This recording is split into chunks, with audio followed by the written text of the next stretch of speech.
Welcome to Pitch It To Me Podcast, a show about the subjective past, present, and potential future of Flesh and Blood design, where we design cards so broken that Legend Story Studios has to hire us. In today's episode, we'll be putting together ideas from all of us on how a Necromancer class could be implemented into the game. In our red, yellow, and blue pitches, each of our hosts will design a potential major theme for a custom Necromancer class. Then we will debut our inventory section. You can find us across all socials such as TikTok and Instagram at Pitch It To Me Podcast.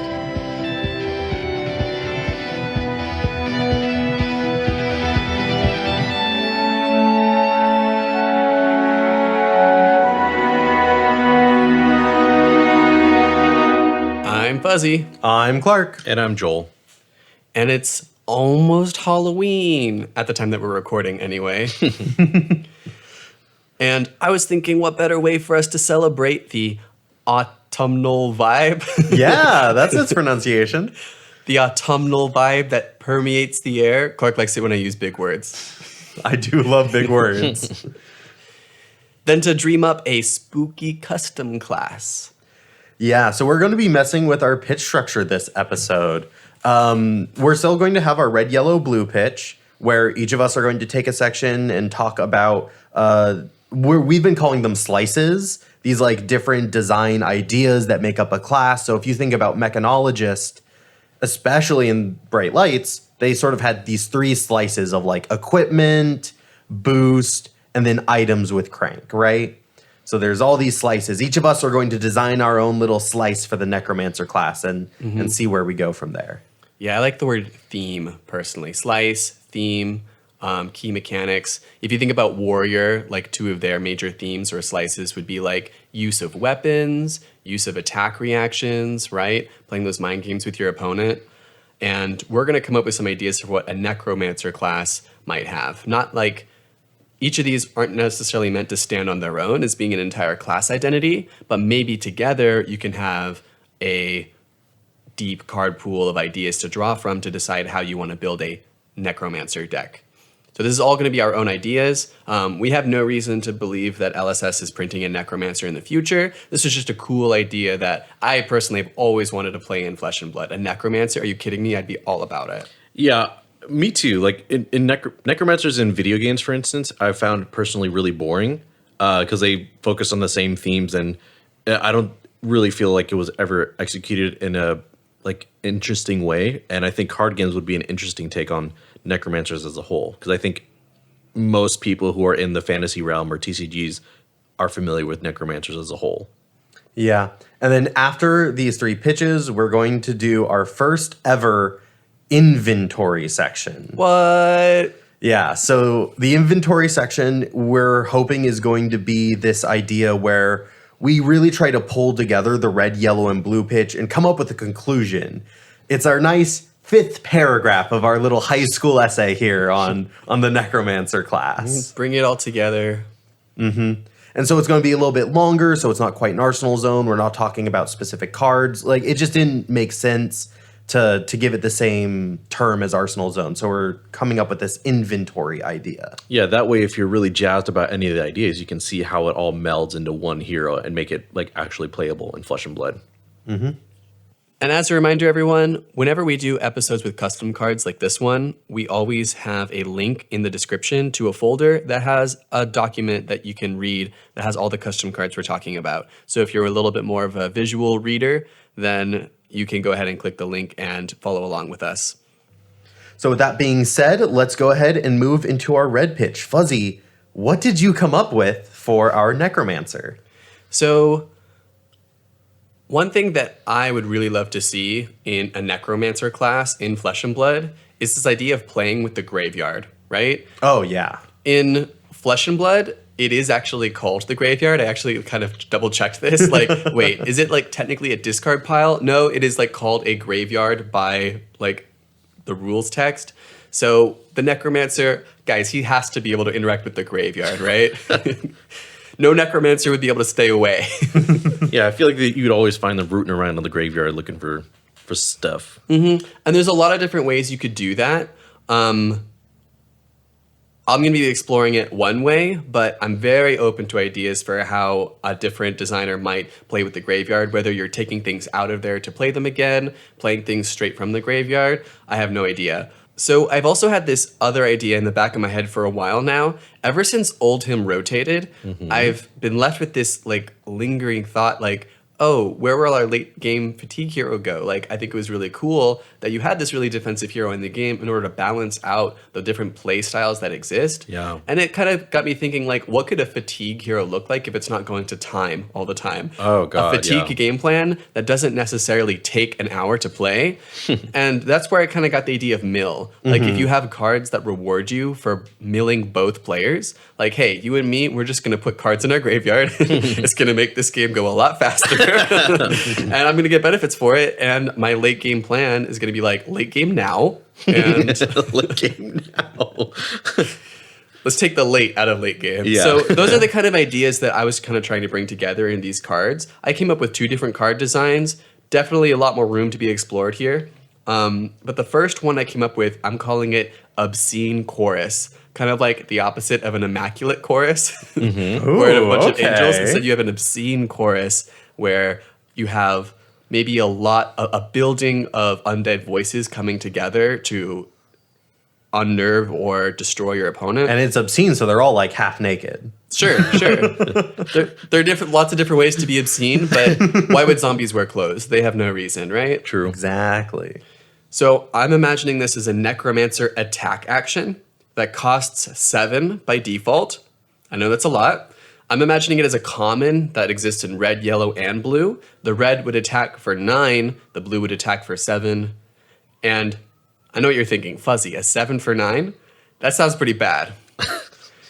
But before I get to the effect, I also want to mention that, like, if you have a fatigue hero, you want to be able to push damage while conserving cards in your deck. So really expensive attacks are one way to do that. Guardian specializes in that. I'm imagining my Necromancer being able to do that as well.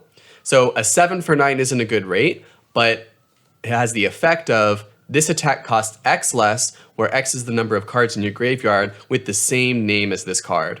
So this is a common. You could conceivably run 9 copies of Obscene Chorus. With 0 of them in your graveyard, it's a 7 for 9 with no other effects. That's not very good. As soon as you have 1 in the graveyard, then it's a 6 for 9. If they happen to give us all of our tempo, we get to send 9 damage with only losing a single card. I feel like that's kind of okay. Again, not very good, but kind of okay. If you have even less in your grave. If you have more copies in your graveyard, it's just going to get cheaper and cheaper. The dream is to be able to play this card for free if you have 7 copies of Obscene Chorus in your graveyard and at least 1 in your hand. Well, hold on. Is this only getting cost reduced by other obscene choruses in your graveyard? Yes. Okay.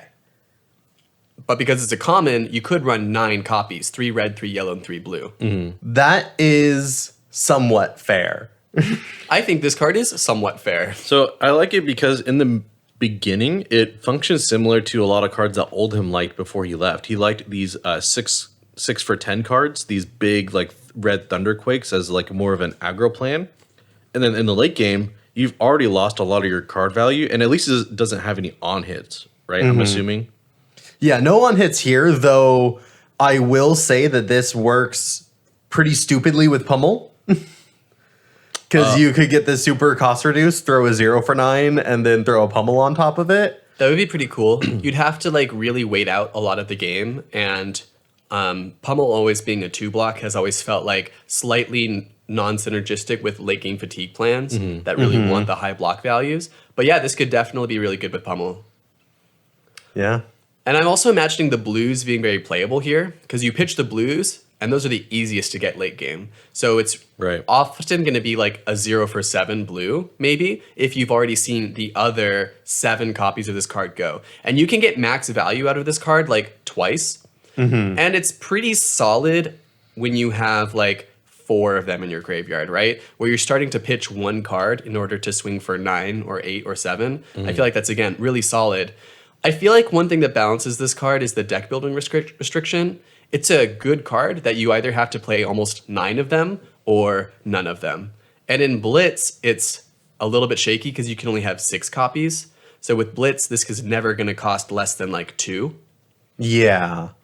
But again, with Blitz, the late game fatigue strategy is going to be a little bit different because you only have to get through 40 of their cards instead of 60 of their cards. It's a little bit harder to play strategies like that in general. So maybe this would have other ways of getting good value in Blitz.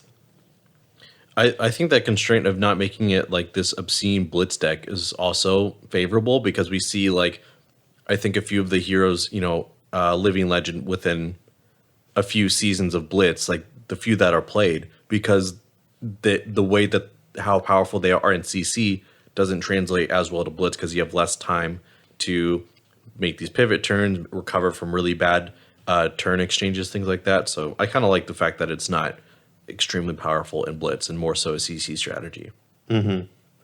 I made this a common card. If I was going to expand on these ideas, I would probably design a Majestic that scales differently, like maybe costs 2 less for every copy in the graveyard, since you can only have 3. A more dramatic increase for each card, because you're never going to have more than 2 of the same card in the graveyard as you're playing it. So that's just where I would go in the future. Going on to my next card design, I have Closer to the Inevitable, a Necromancer non-attack action card. I have it costing 3 resources, comes in all 3 colors, red, yellow, and blue. I'm imagining it as a rare.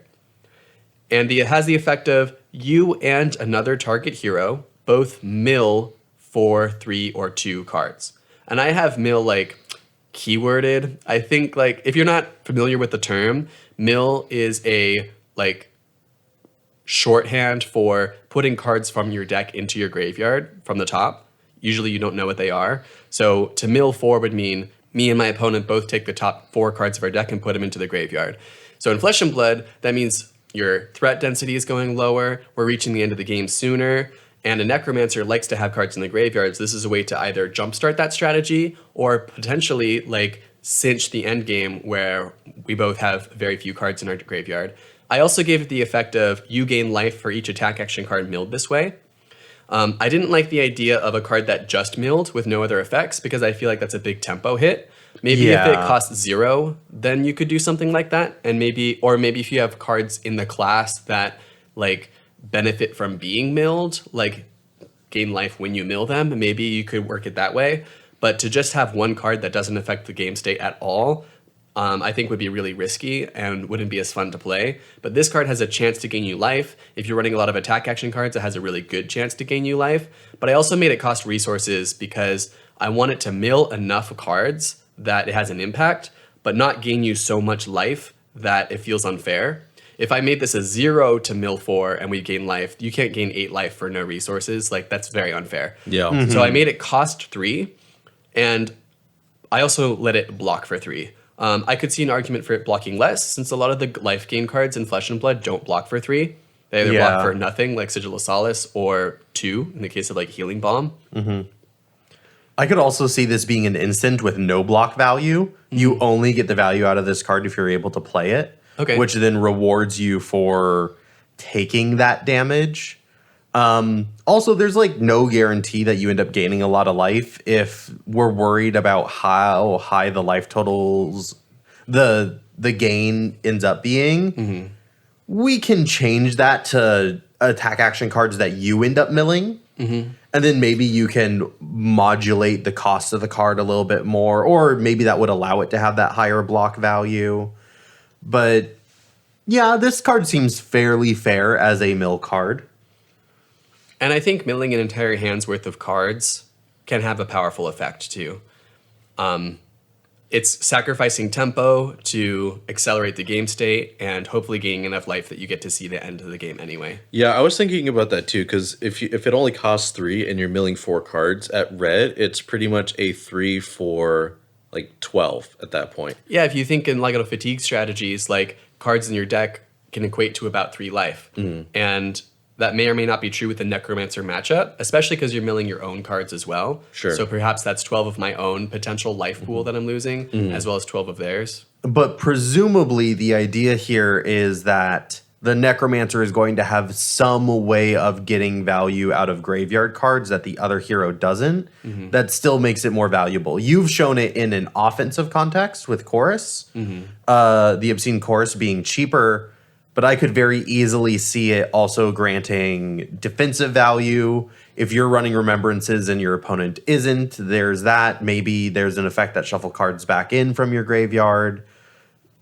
Anything along those lines, any other mechanic paired with this mill strategy could really set the Necromancer up to be okay, even though there's an equal loss in deck size. Mm-hmm. Yeah, I feel that this card is a little overtuned as it is. I would even say like if both heroes mill like 3, 2, and 1. That way, in the case that you play a red, it's still that 3 for 9 value that you see in the previous card you mentioned. Like, because I think if you're milling an entire hand, that's a little shying a little bit away from like being able to play around it, I guess. And still with the life gain, you're still getting like some type of benefit on it. Or you can make it like a string of like majestic cards, like similar to the widespread attacks from Vincent, like how they each get reduced by the same cost, but they each have an effect if, the hero deals damage. Like, if you mill a certain type of card, you gain life off of that card or something or other. But yeah, as it stands, like milling 4 for 3 seems a little strong. And maybe it is. I'd be really interested to see it play out, maybe play test it a little bit. It also still, again, doesn't really impact the board state specifically. Yeah, up against aggro. Aggro's keeping a full grip when this is your turn. This doesn't have go again. You're gaining some life back to maybe make that a little bit better for you. But against like a Lexi, I mean, Lexi's gone. But against any premier aggro deck, the letting them keep a full grip is going to be pretty brutal. That is true. I rescind my original point. I always forget that aggro exists. Like I don't think fatigue does super well into aggro, and like in most cases, like if you're going against a really go wide deck, you probably just end up blocking with this card. Yeah. So those are some things I was thinking about, but I'm really excited to get on to your guys' designs. So Clark, what do you have for us for Yellow Pitch? What do you think the Necromancer should be doing? So you guys know how you were like, hey, let's keep our section short so that we can have a nice larger inventory section. And do that. So for Yellow Pitch, my idea for the Necromancer was Life Force. Necromancers play with death. And what is more indicative of death than the loss of life? Oh, yep. Amen. And to make that balance, you also need to have some life gain in there. I can't just be losing life to do things and have overpowered effects. There's got to be some balance in that. So for me, my Necromancer is all about playing with life as a resource. So the intent here is to have the Necromancer have turns where they are focused on gaining life so that they can then have turns where they are losing life for abilities and effects.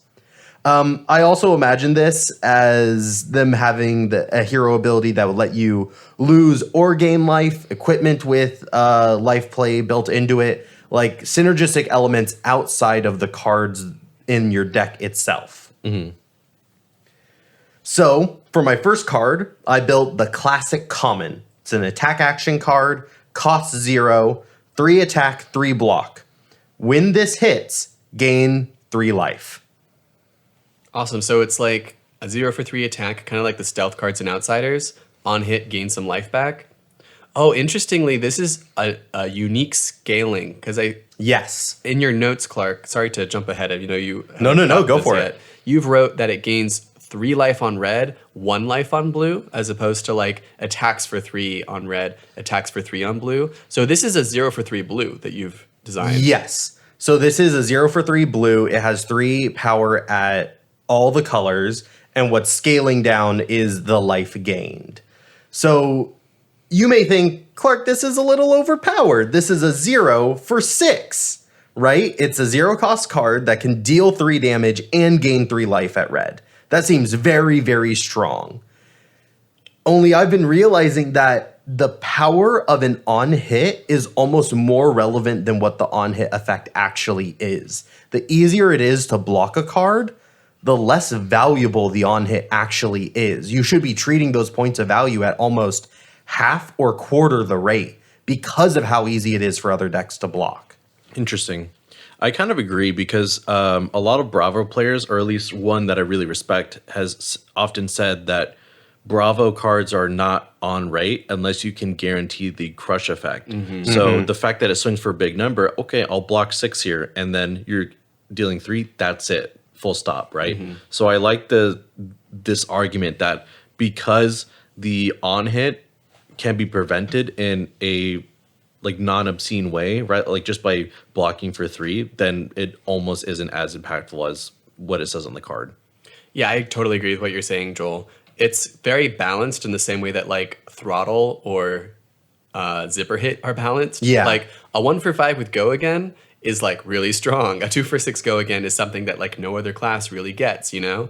But it's okay because every class should have at least a little something that it does better than others. So I think this is a really good like class filler, like common card. I still am a little bit surprised on the scaling. I would think it would be more beneficial to have a 0 for 1 blue that gains 3 life on hit instead of a 0 for 3 blue that gains 1 life on hit. You know what I'm saying? Like a reverse scaling type? No, like more typical scaling. Like, you know how all attack action cards printed so far in the game, if they have a red, yellow, blue version, they lose attack power on their yellow and blues. Whereas this card loses effect on the on hit. Yes. So if I swing with a red drain life or a blue drain life, I'm swinging for the same amount, but the on hit is what changes. So there is a reason why I kind of did that. In late game, actually presenting a 3 attack card can be somewhat annoying when you're hoping to just block with that one nasty little 2 block. And it's actually really annoying that you have to throw away one of your 3 blocks in front of a card in really late game situations where you're having to attack with your blues. And so I wanted to have that ability to like make the block annoying. Because if it's just 1 block, okay, I'm going to throw like maybe my Spellbound Creepers or my Find Dolls in front of it, and then I get to keep the full grip and I'm way better in the late game situation. But I am still pairing that off by reducing the life gain, which is the actual effect you want coming from these cards. Potentially. Especially when you're looking to pay a life to get bonus effects in the late game. I think it was more important to hamper the life gain effect than any actual damage effect. Maybe that makes it a bit too strong with like a Nimbleism. So like you could red Nimbleism, then play this for 0, and now it's a 5 with an on-hit gain 1 life. You mean 6? Yeah, it would be 6 on-hit gain 1 life. That's okay. Like maybe that's a little spooky. And so it should be pared down in terms of power because of generic power amplifiers. But I felt all right with it. The next mechanic that I designed is called Price. So this is the Necromancer trading their own life essence for arcane power. Necromancers are wizards, guys. Like, we're not calling this the wizard class. It's its own class. It's its own idea. But it's still doing arcane shit. So it should have arcane damage. Oh, yeah. And I know Joel hates that. Oh, yeah. Because arcane damage is annoying to deal with. But I want this mechanic to be focused on gaining that arcane damage. One, so that if you actually want to deal arcane damage, you need to have a lot of these price cards in your deck list. And by every single price card, by having all the synergy around spending life, it means you are dealing a lot of arcane damage, which means now your opponents can reliably bring in Arcane Barrier and Spell Void equipment. That being the idea, you need to make sure that you don't just add in a little bit of arcane, because then your opponent needs to change up their entire equipment slot and they're not going to get a lot of value because you're only running maybe 3 or 6 cards that deal arcane damage. Right. Now it's a larger part of your deck, so your opponent can more comfortably make that sideboard decision. Yeah, in a way, yeah, I agree. In a way, adding more arcane makes this hero easier to deal with because now you understand, okay, I need a larger blue count, so I need to be able to deal with this large amount of arcane damage. So this is putting a bit more emphasis on the arcane damage. The first card I designed for this is called Blood Spike. It's a non-attack action card. It costs 1, red, yellow, blue, rarity. Its price is 2 life. So price is a conditional spend. You can choose to spend 2 life. You don't have to. Oh. Deal 3, 2, 1, plus the amount of life lost this turn in arcane damage. So if you don't pay the price, it is 1 resource for 3 arcane damage. Not great.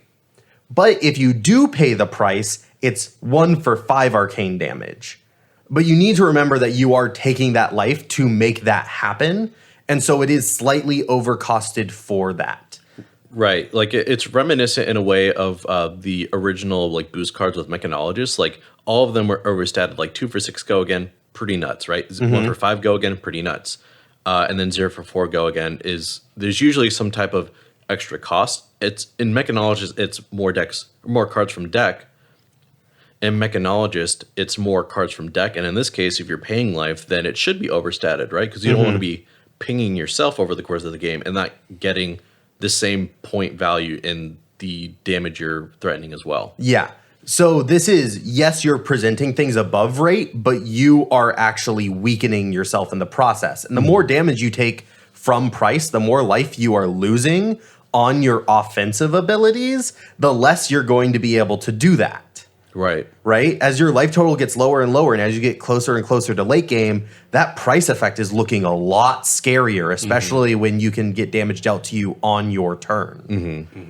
And the fact that this is arcane damage feels really relevant to me. If it were like a 1 for 3 physical or 1 3 5 if you paid 2 life, then it would be very different, because swinging for 5 arcane can get over arcane barrier in a way that multiple small pings cannot. Yeah. So you're almost guaranteeing the damage. Like if you go up against like a Kano, you're like, how much arcane barrier can I afford? Probably like 3 or 4. Like to bring 5 AB against Kano means that all his pings for 5 are slipping over the top. And that's what this Blood Spike does. If you want to slip over the top, you have to pay life for it. So you're almost guaranteeing you're dealing damage by losing health yourself. Yeah. And there's the ability to break it, because it's not you gain damage based on the price of this card. It is based on the life you have lost this turn. So if you're able to chain price cards together, which I do not have them doing naturally, there is no natural go again in my vision of this Necromancer. So you got to find ways of chaining together multiple sources of life loss, which is why I was also hoping maybe a hero ability or an equipment would be able to help with that. Right. As a way of pushing this even higher. Okay. My last card, I'm sorry, I did 3. This is why my section's a little bit longer, maybe. Ultimate Price. It's a Necromancer attack action card. It costs 3, is yellow, and is a legendary specialization for the hero. I only want 1 of this card in the deck. And only for 1 hero. And only for 1 hero, too. We don't even have any Necromancer. I don't even heroes have the hero design, but I want it to only be 1 and only for this 1 hero. Its price is X life. This attack gains +1 power for every life gained this turn, or for every point of life you have gained this turn. And this attack deals 1 arcane damage for every 3 life you have lost this turn. And its attack power is 4. So this is a 3 for 4, but if you've gained life, okay, you're dealing more physical power. And if you've spent a lot of life, okay, now you're also dealing a lot of arcane damage. This is really flashy and cool and exciting sort of stuff that gets me really hyped during spoiler season. Yeah, I'm thinking like, dang, this combos with like potion to healing, because that that effect has go again and you gain 2 life, right? It also synergizes well with life for a life. Like if you're lower than your opponent, you could swing for 4. So if you like, crack your healing potion and then play life for life, you're threatening 4 damage, and then on the crackback, you're also gaining 3 life, right? So it gives 3 more points of value to this attack. So I'm really liking how it synergizes with some of the cards that exist in the generic card pool. Yeah, Sunkiss, Moonwish being a combo that's possible here. Sigil of Solace all pumping it. And what's great is that the life that you are gaining to make its physical power stronger also gives you more life to spend on its price effect, which then lets you deal more arcane damage. So a Sigil of Solace, say you just play this with a Sigil of Solace, 3-card hand. You are gaining 3 life to make this a 3 for 7 that deals 1 arcane damage. So 3 for 8. 3 for 8 Which overall. is not unheard of, because Wounded Bull is a card. Not unheard of at all. But the more synergies you put into this, the more damage you take before this, the more you let yourself build these bigger combo turns, the bigger the punch is going to be. It is the ultimate price. Now, when I first introduced this card to you guys and you took your like first look at it, we talked about on turn 0, is this just insane? Do you just like go to 1 life and deal an obscene amount of arcane damage? And I think the 3 life loss to deal 1 arcane damage, that 3-to-1 ratio, prevents that from getting out of hand. I think this still can be a finisher if you stay up high enough in life total. Like, I would hate to be fatigued going against this card. If I'm down like 10 life points on this Necromancer and they play ultimate price, I am scared. Mm-hmm. Right, it's a lot to ask to stay healthy in an aggro or even in like a fatigue. Not even fatigue, but against an aggro deck or a wizard deck, right? And, I mean, they're threatening your life total all day long. It's going to be tough to make really good use of ultimate price. But I can see, like, if you play smart and, you know, take really conservative plays and set this up later with, like, your potions or your sigil of solaces, like pitch stacking it in a way, I think this, you know, could be a really balanced but powerful payoff for the Necromancer. So this is how I ended up landing on these 3 cards, but I wanted to point out that price is a nice, very generic mechanic. You're spending life to get an effect, right? I attached it to arcane damage, but I do want to note that this can be a very flexible idea. I was thinking of the line, if you've paid the price, as like just a very interesting idea. Like, if you pay the price, if you let yourself take damage, you get this really cool effect. And that could be anything. That could be go again, overpower. It could be dominate. It could be piercing. Like, you can put really any bonus effect on a card by saying, hey, just take some extra damage and you get this effect. It's very flavor rich and has lots of different potential. There's kind of a meme in the Magic community of like everything is kicker. Everything's just kicker. And this very much fits that meme well, where it's just an extra effect. There's a lot of different ways you can get an extra effect. It's just gated by life in this case. Yeah. Yeah, and I love the phrase too, the only life point that matters is the last one. Yeah. Or life as a resource, you know? So I think that really plays on that, and I really appreciate that about this design. And that's what I have for life gain. I really like these ideas, Clark. I'll be more excited to see them fleshed out or perhaps merge with some of our other ideas today. So now let's go ahead and move on to our blue pitch. Joel, what have you designed for Necromancer? So I think one of the most boring parts of Necromancer is the fact that they have this like undead army. And so I kind of wanted to revisit and reinvent or make it more Flesh and Blood-esque and add some of the elements we've already seen. Oh my God, Fuzzy. Undead army. Why didn't we think of that? No. I was very surprised that you guys didn't go that route, like unironically, but I still like what you guys came up with. I just, you know, this is like my like signature idea of what Necromancer does. Yeah. So in addition to having allies being introduced, I also really love the idea of playing with the graveyard and using those as a resource. The way that it's experimented with in Shadow Hero specifically, I think can be tweaked in a different way for this hero. And I also really like the sort of what you had, Clark, where you drain the life of your opponent.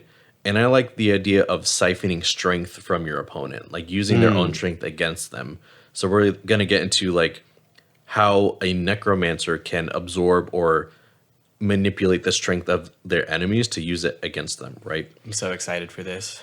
So for the allies, I wanted a different spin that can reward good decisions, but also have like a niche requirement to effectively deal with them, similar to how Phantasm. But Phantasm is a very like taxing mechanic that not every deck can reliably deal with. So I'll get into it with the card mechanics later on. I really wanted to focus on using cards from graveyard as material, like similar to how Dromai uses Ash to create her Ash Wings or dragons. I wanted the cards themselves to function as a material. Okay. And I also wanted to use keywords and text from cards itself to amplify the power of the allies. Joel, I think that's so important. Using effects from other cards is how you know you're actually raising that guy from the dead instead of just creating generic zombies and skeletons. And that could potentially have a lot more of a rewarding feel. Like, I am resurrecting your attacks to serve me, and it's not just anyone. It's that family member, that close friend that I'm now resurrecting to fight you. Yeah, because I was thinking like whatever body you raise, like it's going to have magic infused with it, but it's also going to have the same qualities as the person that you resurrected, right? God, imagine resurrecting Crippling Crush's effect. That's exactly what I was thinking about. But as a way to hedge against just having a free like 11 attack on an ally, I'm thinking that every card should be like halved in physical power. Okay, Halved rounded down. Yeah, rounded down. Okay.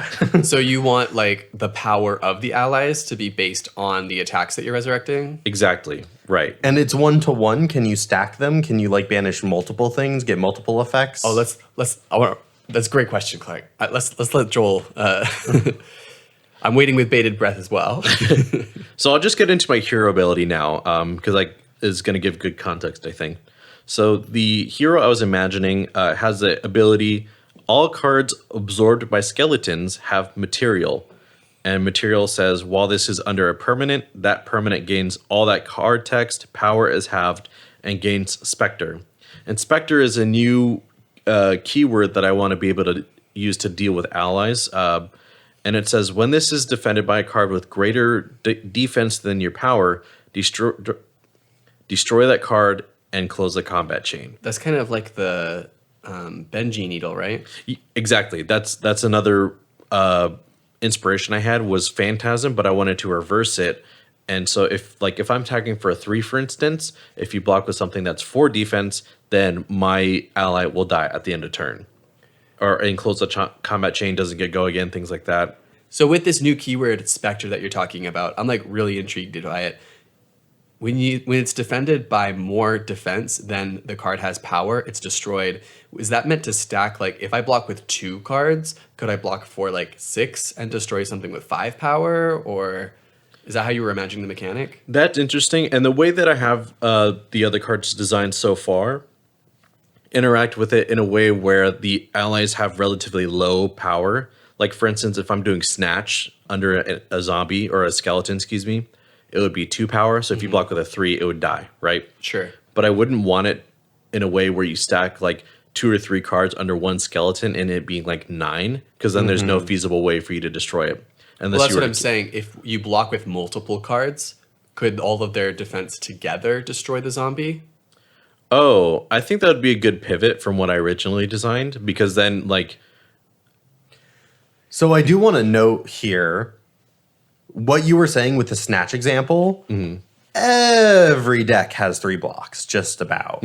So they're all going to be able to destroy that Snatch ally. So I guess what I'm thinking is like, if you're playing against Guardian and you're stealing their Crippling Crushes and their Starstrucks, okay, now this is at 6 power, and you kind of want that ability of being able to stack multiple cards. It's odd because one of the things that makes Phantasm balance is that not every matchup has a lot of 6 power cards in it. Right. But in this one, everyone's going to have 3 blocks to deal with your Spectre cards. Right. So there's a lot more opportunities for them to destroy and end the turn. And I think there's a lot of wiggle room with this design. I think, number one, stacking cards under one skeleton is also thematic in the way that you can like infuse all of your power into one big ass skeleton, right? Yeah, where like you can see all the different skulls and like it's got 5 arms and Yeah, it's just this behemoth, right? It turns into this like hulking demon that you have dominion over. And I also really see like how gimped it could be. Like if I can never create a minion above like 2 or 3 power, then any defense reaction, any card will just like 1-for-1 block with the zombies. Yeah. And I also see, like, if I can stack, like, even if it becomes this, like, 9 power thing and you can't block with a 10 defense card, you can still kill it, right? It's going to have, like, a set amount of health, right? Or a set amount of damage that needs to be dealt to this thing. Now, this can be fixed by, like, what the power level of Necromancer attack action cards are. Like, if, in this instance, if it's a lot of 6 and 7 powers on the Necromancer attack action cards, then your ally would have 3 attack and now 3 block cards don't destroy them. Right. And so I think that's a really great segue into my first attack action that I designed for Necromancer. The first one being Exhaust. So it's going to be a 0 cost common that goes from red to blue. And it says when this attacks, create a Vitasma token, which is kind of my working token for like what you transform it into your skeletons, like similar to Ash. And it's a made-up word. I don't know what that is. But anyways, so there's 2 other lines of text on this card. This card gains the power from each card defending it, and this card gains the defense from each card it defends. So originally it's a 3 power attack and descends to 1 at blue. But if you block with like a CNC, then it would be 3 for 9 or 0 for 9 in that instance. So you wouldn't block with a CNC, right? Right. You would block with something with either lower power or a non-attack action or defense reaction to stop the on hit, but without like giving the Necromancer more attack. And on the other side, it blocks for 2, 1, and then 0 at blue.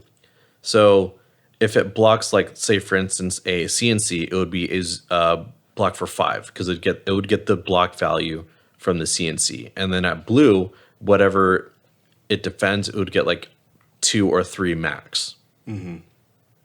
And in this way, it kind of plays with the idea of siphoning strength from your opponent. Like whatever you're going to use against me, I'm going to use against you. This seems super broken. I don't know. I feel like this should be a majestic. Mm-hmm. And it should cost resources. Okay. Like if I block with any 6 power card, that means I'm giving you plus 6 power. Mm-hmm. That's insane. I mean, yes, defense reactions deal with it very nicely. If this card also had Spectre, that would make sense. Because then it's like a D-React could just destroy it. Well, a D-React already basically destroys it. Yeah. Yeah, I think there's a few ways you can go with it because I was also imagining that this can exist at like higher levels of power, but paying resources like 3 for 8 or 3 for 7, something like that. I just don't know how I guess it's a 0 for 3 and just don't block forehead. Well, it doesn't have go again. Yeah, it doesn't have go again. It doesn't really have an on hit. You can block with equipment. Yeah, so I guess this is just a just don't block forehead card. Because I'm also envisioning like it's like similar to Bolton's design in the sense that you need other effects from your own side to guarantee that it has go again or guarantee that it has extra power or make them want to block it because then I just swing for 3 and my turn ends, right? I think it has some interesting math and I like some of these ideas. So throughout the game, as you're building up these like Vitasma tokens or these materials, whatever, I want one card or a few cards to be payoffs to be creating allies, right? Because so far the attack action doesn't create anything by itself. So I designed Share the Spoils, which is a Necromancer non-attack action that costs X at Majestic, and it reads transform X Vitasma tokens into a skeleton token. For each card transformed this way, banish a card from a graveyard underneath it. So this is the card that I want to be the sort of swing turn because I don't imagine a Necromancer generating a dude every single turn. Mm-hmm. Okay. I want you to be like sort of gathering up your resources and then amassing your army at a later date. So this would be the way to get the... This would be the way to take advantage of the cards that either your opponent has played or that you've played. Like let's say if you design a Necromancer with other on-hits, you can stack them on your own allies.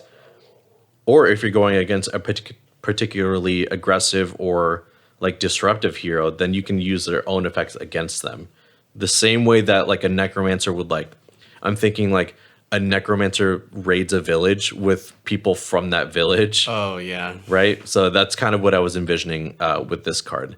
And all these guys would have like specters. So if I'm banishing like really small attacks, then they can be dealt with easier, whereas the big ones with disruptive effects would be harder to take care of. And does the skeleton token like add any text here that we haven't seen yet? We know that all of your skeletons gain the effects of the cards that get put under them with like half power, and they have Spectre. Is there any other effects? None that I designed, but I could definitely see like Phantasma tokens being like Phantasma tokens adding some type of benefit. I haven't really thought that far ahead. How much life do skeletons have? Those would also take the block value from the cards that are underneath it and use that as their health. Got it. So that way, no zombie would ever be like above 4 unless you banish like a unmovable or something. But that's, again, that would be a 0 attack zombie. If you were to, banish a defense reaction or something. And are like they that. able to attack for free? Yeah, I imagine like similar to how Dromai functions, like your hero ability and your weapon would work in conjunction to make these like zombies usable or these skeletons usable. Okay. So maybe we could say like, I don't know, skeletons have 0 attack, right? Or 0 cost, or your weapon would have text saying like, your skeletons have the action that costs 0 to attack.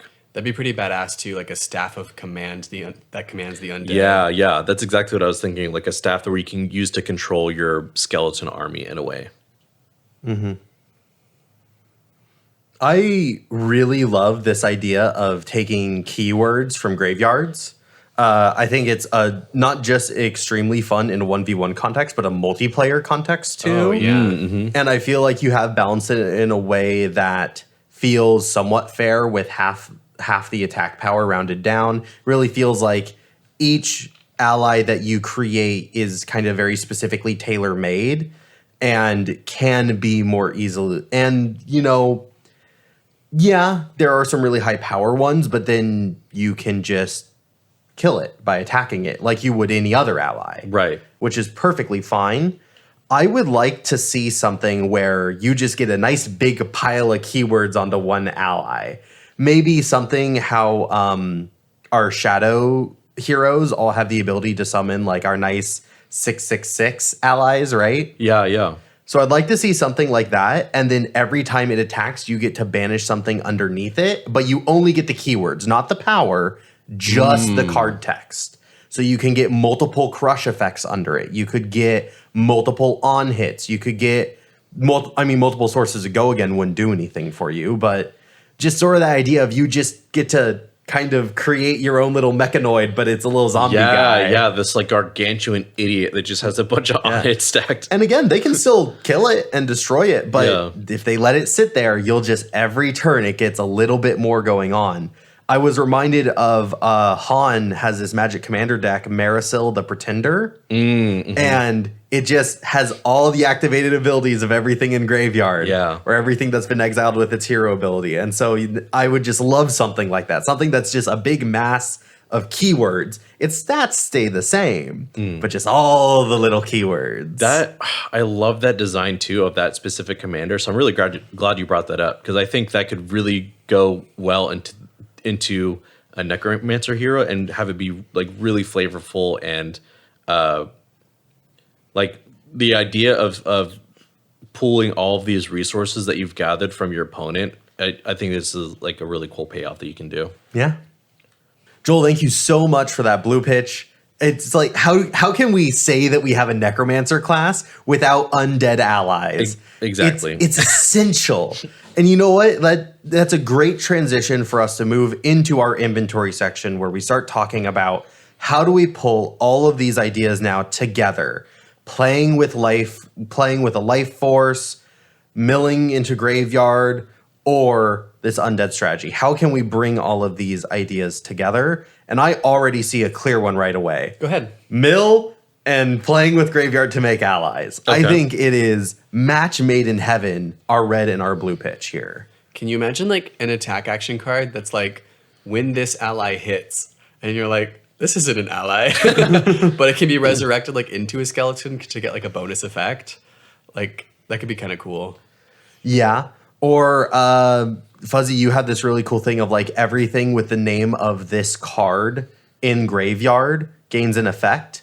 I would love to see something that has that, but maybe gives it plus power, but maybe it has a low power to begin with. So maybe it's like a 3-powered attack action card But then once it's made a sub card, the ally would only have 1 power. But then every other card that's in the graveyard with that name makes that ally stronger and stronger and stronger. Oh. So it gets +1 for every card in the graveyard. But if you try to make multiple allies with that effect, it gets taken out of graveyard. Right. So So you can have one fat dude or a bunch of little dudes. yes. Or you could build like 3 little dudes, leave the other 6 in graveyard. Now they all get +6. Oh, yeah. So you have 3 7 attack guys going. But maybe no go again, right? Like there's totally ways of playing with that. Right. Yeah, I think if we're making allies from cards in graveyard, it makes sense that there's some mill aspect. I was also thinking, like, what if for the because your cards seem like really good, like generic, not generic. They just seem like really solid Necromancer spells. So even within the overarching like ally and graveyard recursion stuff that we've already talked about, these could be like really good Majestics, right? Like Drain Life just seems like a solid spell. Like if it was just like 0 for 3 and then gain 3 life on hit, and that's you have 3 of those cards. Putting that on an ally is incredible, especially if you're able to pump that ally's power in any way. Exactly. Right. Because it'd be like, what at that point, it'd be like 1 attack, excuse me. And then you have to find a way to buff that specific card. But these relevant on hits designed in your cards, I think would still be good additions to the overarching like card pool. And it gives non-attack action cards, which then you kind of don't want to banish onto your allies because then it won't have any power. Right. It wouldn't be able to attack and so on and so forth. Like, I guess with, if you were to banish like my Blood Spike card under one of your allies, it would do nothing just about. Right. Because it says deal damage, not on attack deal damage. So the ally would never be able to activate the ability. So that's definitely a place where I think the design can be siloed. Right. Because You can't run this like ally graveyard strategy and also this big over the top arcane stuff. Yeah, but still including some of those, I think would really make the design interesting and leave room for other necromancers down the line. Because a necromancer is a versatile wizard. It's not going to be focused in one specific magic. They're going to know like these siphon effects, these paying life as resource for their spells, things like that. I think all of them in one would be fine. To kind of build on to what you guys are saying, I'm really surprised, Clark, that you don't have a card that both reduces the life of your opponent and gains the life for yourself. Like actually like siphoning the life force. That feels really flavorful. That's what I felt Drain Life was. Like it deals damage and then gains you life. But you're right. It's not like a 1-to-1 of like gain life equal to the amount of damage dealt. And I think you could really easily fit in an on-hit attack that like literally drains 1 life if it connects. And then that would be a great target to stick onto your zombie, where the connecting with this skeleton that drains 1 life from your opponent is such a brutal on hit. That's the exact sort of thing that you guys were talking about, like stacking on hits on top of these skeletons. That's the kind of thing that I would want on there, you know? I also had an idea for how to merge our 2 effects, Clark, where if we want to focus on like getting rewarded for just dumping cards from our deck into the graveyard, I mentioned briefly in Red Pitch things like cards that have an effect when they are milled, you know? Oh, yeah. And I think draining 1 life would be an excellent type of effect there. When this card goes into the graveyard directly from the deck. Or from anywhere other than the combat chain. That's like a if very they're discarded too? Yeah, that's a very classic effect. We see that printed on Beast Within. And I think that could actually be a great thing to paste over here onto the Necromancer. Because it would work for mill and it would work for negating any discard effects or like getting some value off of it, the card being discarded. Sure. So if it goes into the graveyard from any zone other than the combat chain, drain a life from your opponent. Like that sounds like it'd be really flavorful, as well as rewards you for having a mill type strategy. Yeah. Plus your mill card had life gain on it. Yeah. Which plays right into what I'm trying to do. And we came up with that very separately. You were like, well, it needs to do something, but I don't want it to impact the board state exactly. Like I don't want it to disrupt the opponent. So I'll just gain some life. And I'm over here like, Yo, gaining life is really good, and I think is really important for a necromancer who's also wanting to spend a life. Although I am really hoping for other mill cards. I know I had only 2 cards in my little section, and one of them, the only mill card I had, like, gained life. But I'm hoping there are multiple ways that we can mill cards, right? Maybe you could even have an attack action that on-hit mills, and then that would be another awesome one to slap onto a zombie. Yeah. I really want to make the mill in Necromancer feel distinct from the mill on Arachne.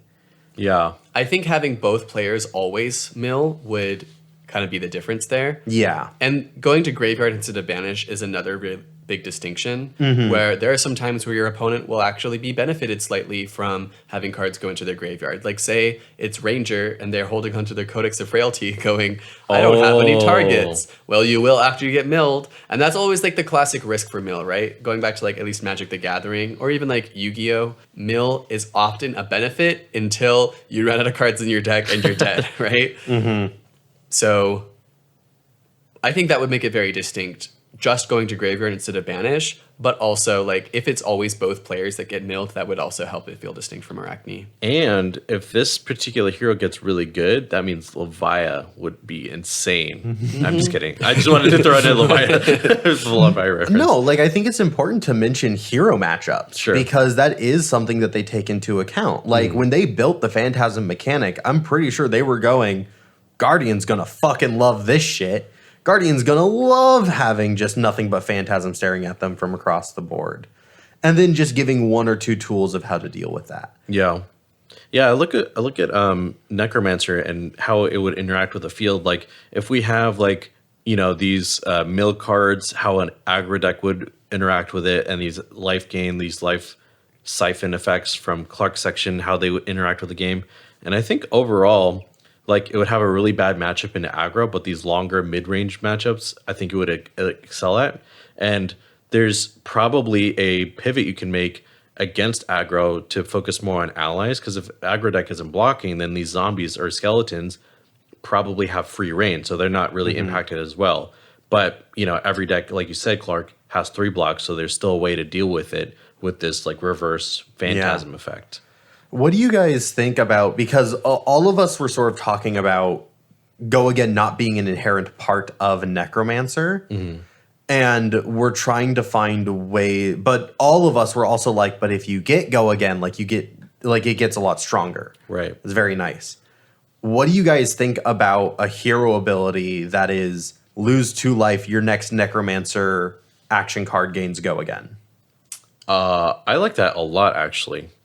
Because it reminds me of Chain, but it doesn't spiral out of control like it used to. It can when you have effects like Clark is designing, where you literally get benefits for losing life on your turn. So that loss of 2 life isn't really a downside, which is kind of what made Chain so good, is it was upside for upside. True. That is true. And I think it's a little bit on the nose. I feel like losing life is more of a drawback than milling an extra card that is then just going to end up going into your hand like Chains was. That was upside, upside, upside.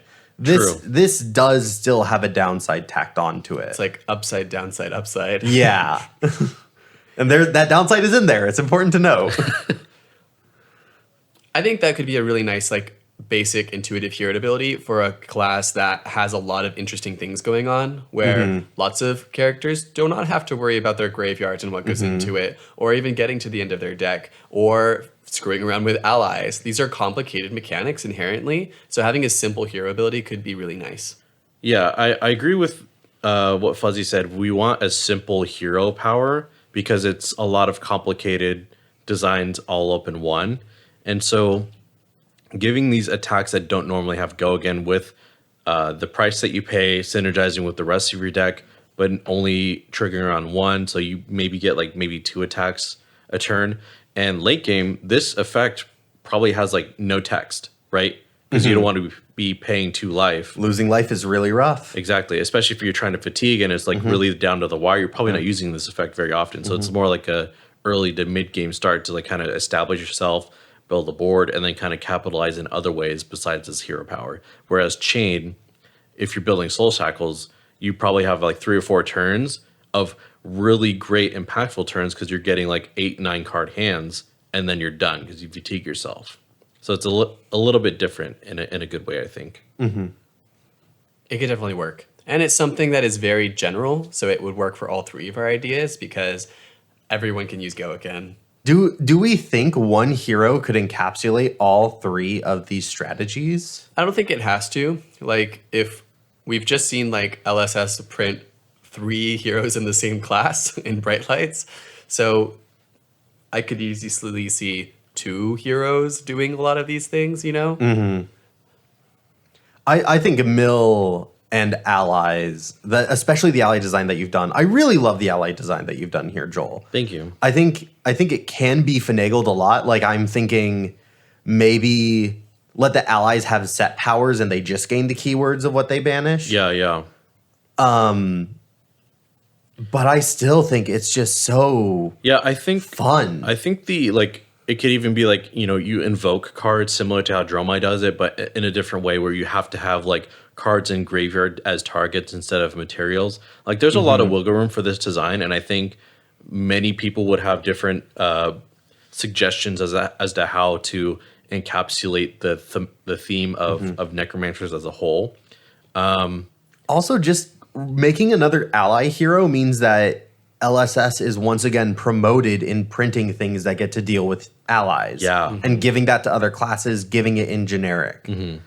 And that it would also be really, really nice. Yeah, I think there's a lot of cool ideas here today. Hopefully you guys liked hearing about them as well. Thank you so much for listening to our podcasts. Goodbye. Yeah, thank you guys. Have a good night. See you next week. Pitch It To Me podcast is hosted by Fuzzy Delp, Clark Moore, and Joel Recinos. Executive producer, Talon Stradley. Logistics coordinator, John Farkas. Music by Dylan Holtz. Logo by Han V. Sound mixing, Christopher Moore. And last but not least, you. Thank you for listening. Please give us a follow on your favorite social media platform at Pitch It To Me podcast. Stay tuned for some outtakes.